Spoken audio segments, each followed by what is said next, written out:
Today marks 3 years since we left the EU. Now I'll get onto what's happened since, but since it's the anniversary, I want to talk about that night. Parliament Square was full of Brexit supporters, and the one thing I'll always remember is seeing one of them holding a sign that said, Boris equals Brino. That means Brexit in name only. And for me, that was so painful that after I and hundreds of others had devoted our lives full time for 2+ years to giving people a chance to vote on the final Brexit deal. But the Brexiteers, supported by a broken media and an incompetent opposition, insisted they all knew what they were voting for. And yet here in Parliament Square, with seconds to go until the UK formally left the European Union, there was visible evidence that the Brexiteers weren't all going to be happy with the end result. And we'd known that for a while. Hell, the reason why we had the election that enabled the Tories to take us out of the EU was because the DUP had blocked Boris Johnson's deal in Parliament. So mathematically, democratically, constitutionally, it was clear that Boris Johnson's Brexit would not represent the will of the 52% who voted for Brexit in 2016. Not to mention Nigel Farage literally saying, second referendum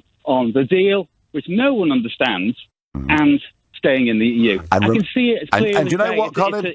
Colin, Remain wins that referendum and wins it every single time. And when given a choice between pro-Brexit parties and pro-second referendum parties, the majority voted for parties offering a chance to avoid Brexit. So if all votes had counted equally, we'd still be in the EU. So when I talk about how Brexit has failed the people of the UK, don't kid yourself with some lie about how we were just following democracy. Because we clearly weren't. We signed a 4-word contract in 2016 that said leave the European Union. And then the Tories added 1,000 pages of extra terms and conditions 3 years later, and even when 2 of the 3 parties who co-signed that contract said they didn't want to go through with it on those terms, the Tories simply forced it through. And today the Tories are celebrating 3 years since supposedly getting Brexit done, which was the promise that their entire election manifesto centred around. And this was after 3 years of UK politics being paralysed by Brexit because of all the negotiations with the EU, all the debates in Parliament as to how to negotiate with the EU, and even whether we should be leaving the EU at all. So the idea of being done with Brexit was very attractive because people needed to move on. Boris Johnson even said, investing in the NHS, we're lifting up funding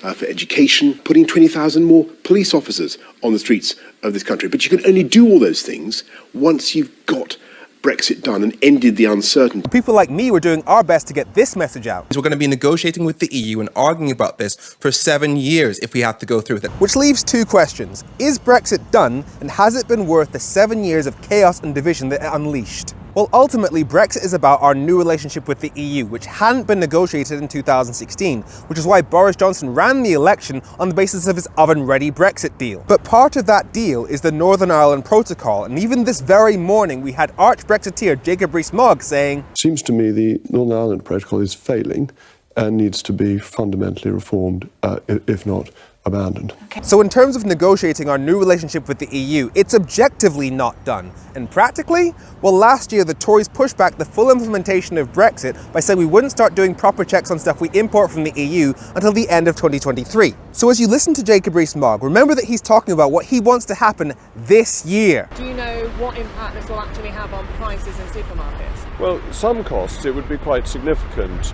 That if you look at small deliveries of things like cheese, you were talking about 71% increase maximum level on the retail price.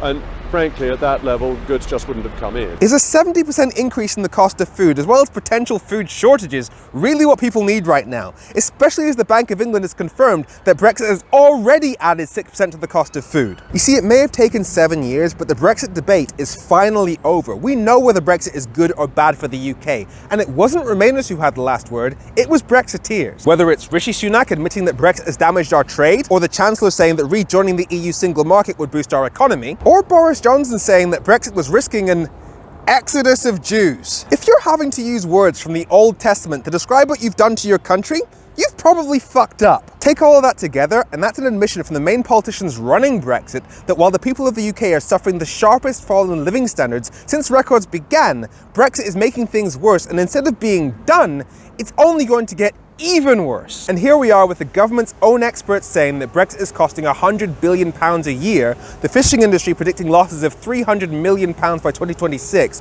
farmers calling it a total disaster, small businesses being decimated by red tape, and the latest polls showing that all but 3 constituencies in the UK regret Brexit now. Meanwhile, the UK is the only top G7 economy that hasn't recovered to pre-pandemic levels, and today we're facing the biggest industrial strike in decades because public sector workers like nurses, teachers and firefighters fighters want to be paid in line with inflation so they're not objectively poorer, which would cost roughly half of what the government would save by simply rejoining the single market. So 3 years into Brexit, the Brexit government has admitted that Brexit is making people poorer, the people don't want it, and it's not even done yet. And to make matters worse, the opposition is scared to say even a tenth of what I've just said. The only hope this country has is that the path to a new democracy is getting clearer. The majority of Labour members now support proportional voting in elections so that all votes count equally. And given that the majority of UK voters have voted for parties more progressive than the Tories in all but 3 elections since World War II, equal voting will give us a way to fix all the issues we care about. So either Starmer starts supporting it now, or he gets into power and then Labour members give us a leader who actually supports democracy. So things are crap right now. Really crap. But there is a way for things to get better. Happy Brexit Anniversary.